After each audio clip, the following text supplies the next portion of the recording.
প্রিয় দর্শক, দেখতে পাচ্ছেন হাটহাজারীর বিখ্যাত চালের জিলাপি। চালের গুঁড়ো, লবণ এবং পানি দিয়ে মিশ্রণ করে তৈরি করা হয় একটি পেস্ট। তারপরে একটি কাপড়ের মধ্যে সে পেস্ট রাখা হবে।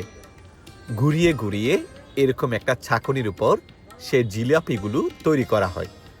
তারপরে গরম তেলে সে জিলাপি ছাড়া হয়। যখন লালচে রং ধারণ করবে, তারপরে পাশের পাত্রে যেখানে গুড় রয়েছে সে গুড়ের দ্রবণে সে জিলাপি রাখা হয়। তারপর এভাবে প্রদর্শন করা হয় বিক্রির জন্য।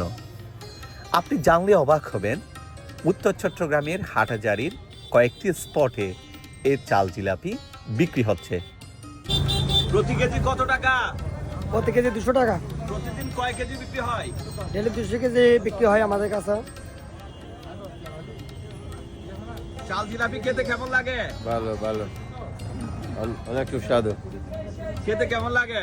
ভালো ভালো, শীতের মৌসুম অনেক মজা। নতুন দানের চালের জিলাপি অনেক মজা লাগে।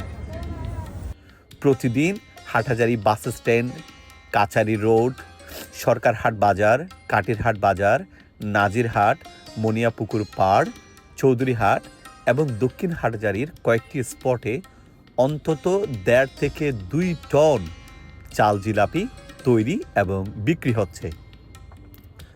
দূর দূরান্ত থেকে মানুষ এই চাল জিলাপি কিনে নিয়ে খাচ্ছে। কোন জেলা থেকে এসেছেন? বরিশাল। বরিশাল আগে খেয়েছেন নাকি আজকে প্রথম? আগে খেয়েছি। এটাকে অন্য কোথাও দেখা যায় নাকি এখানে বেশি? অন্য কোথাও দেখা যায় না, এখানেই বেশি। চট্টগ্রামে এটা বেশি পাওয়া যায়, অন্যান্য জেলায় এটা কম দেখা যায়। আপনিও কি হাটহাজারীর চাল জিলাপি কিনে খেয়েছেন?